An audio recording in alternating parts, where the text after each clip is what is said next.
거룩하신 하나님 아버지, 은혜를 감사합니다. 오늘도 우리에게 새로운 날을 주시고 먼저 말씀으로 시작할 수 있게 하심을 감사합니다. 주의 말씀을 따라 기도의 자리로 나아가는 우리들 되게 하옵소서. 예수님 이름으로 기도드립니다. 아멘.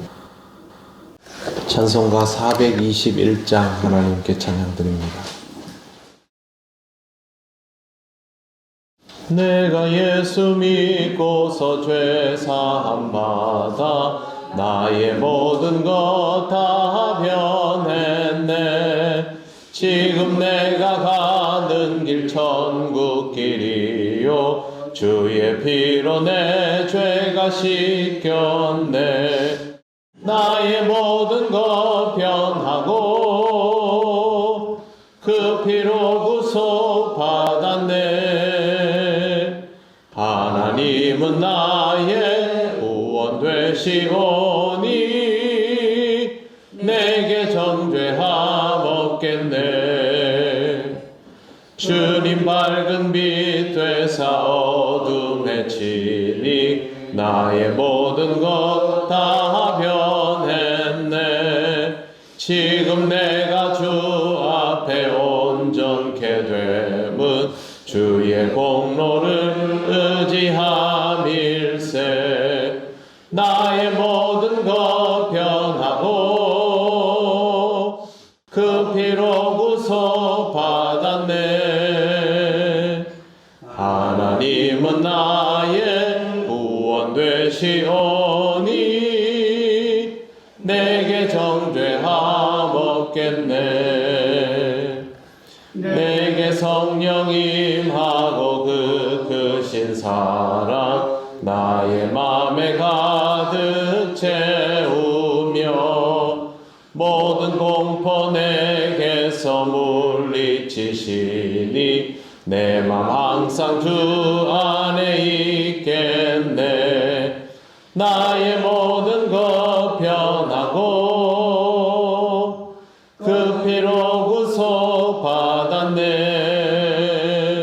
하나님은 나의 구원 되시오니 내게 정죄함 없겠네. 아멘. 하나님 말씀 누가복음 19장 8절에서 10절입니다. 다 같이 봉독하겠습니다. 삭개오가 서서 주께 여짜오되 주여 보시옵소서. 내 소유의 절반을 가난한 자들에게 주겠사오며 만일 누구의 것을 속여 빼앗은 일이 있으면 내 갑절이나 갚겠나이다. 예수께서 이르시되 오늘 구원이 이 집에 이르렀으니 이 사람도 아브라함의 자손임이로다. 인자가 온 것은 잃어버린 자를 찾아 구원하려 함이니라. 아멘. 주님을 집안으로 모셔드린 삭개오가 뱉은 첫 번째 말은 자신의 소유 절반을 가난한 자들에게 주겠다는 것입니다. 간단하게 계산을 하더라도 자기 소유의 절반을 가난한 자들에게 주면 절반만 남게 됩니다. 그런데 이어지는 삭개오의 말은 누구의 것을 속여 빼앗은 일이 있으면 내 갑절을 갚겠다 였습니다. 문제는 세리의 인생이 부정과 거리가 멀기가 더 어렵다라는 데 있습니다. 삭개오가 자기는 남을 속여 빼앗은 것이 하나도 없어서 이렇게 당당하게 말하는 것이 아니라 자신의 것들을 다 털어내 놓기 위해서 이렇게 말하고 있는 것입니다.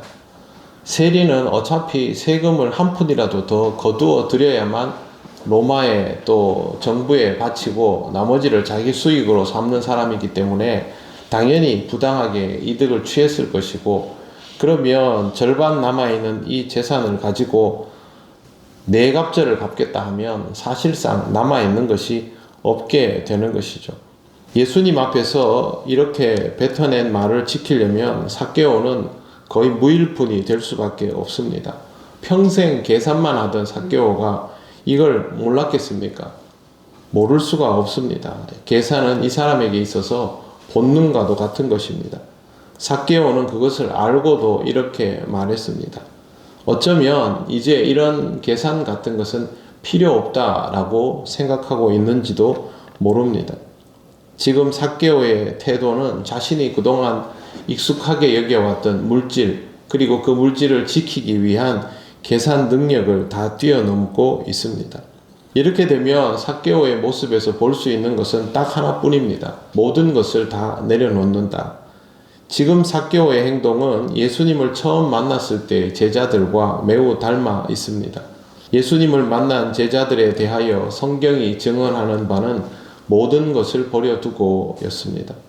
그렇게 모든 것을 버려두는 것이 제자로서의 출발점이었기 때문입니다. 그 중에서는 버리면 안 된다 싶은 것도 있었습니다. 바로 가족이었지요. 그런데 예수님은 바로 얼마 전에도 가족도 버려야 한다라고 말씀하셨습니다.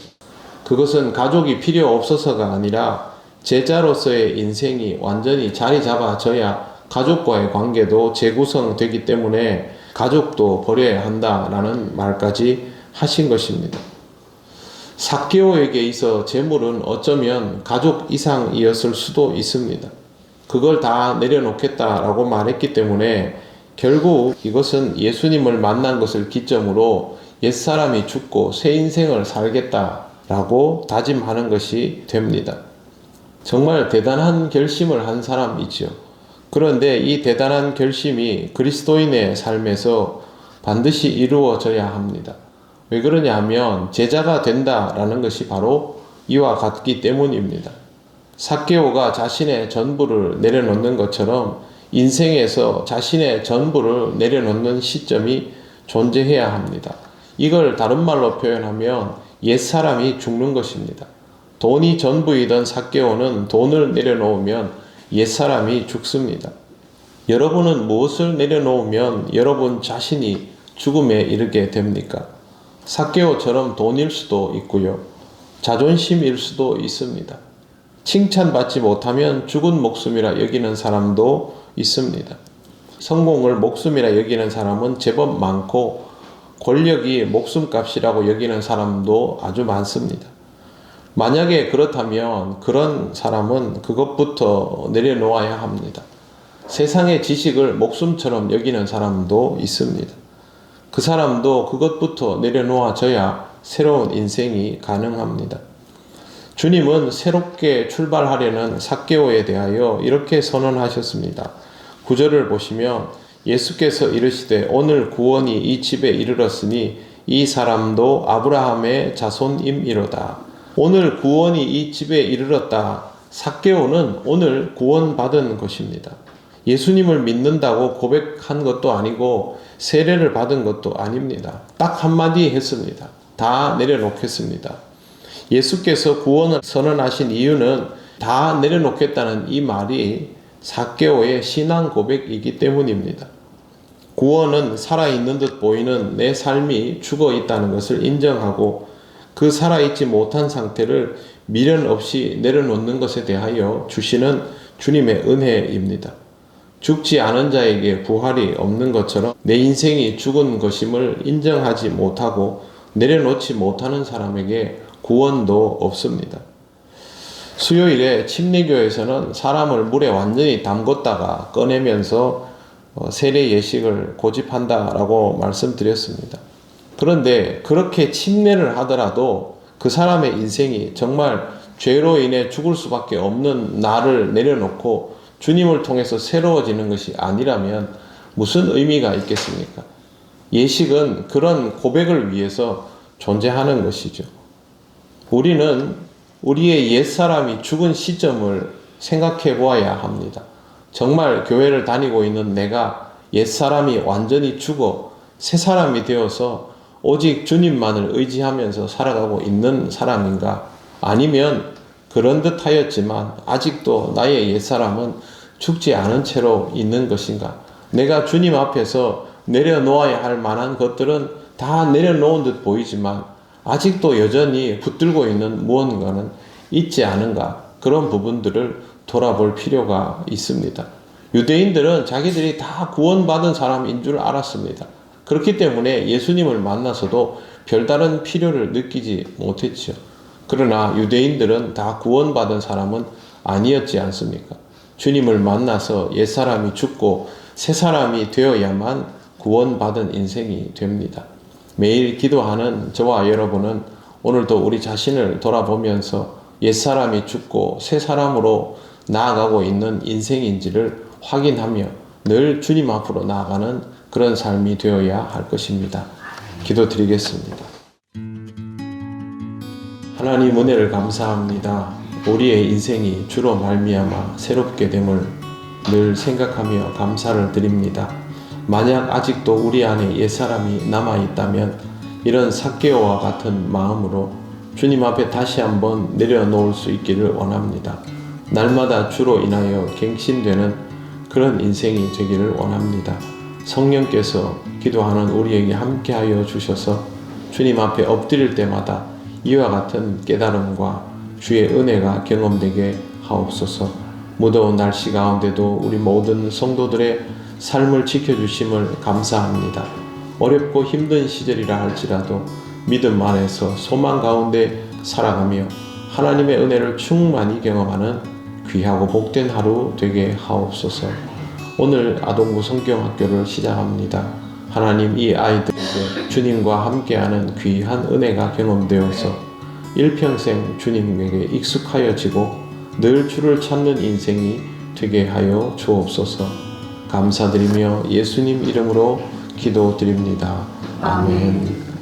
하늘에 계신 우리 아버지, 아버지의 이름을 거룩하게 하시며 아버지의 나라가 오게 하시며 아버지의 뜻이 하늘에서와 같이 땅에서도 이루어지게 하소서.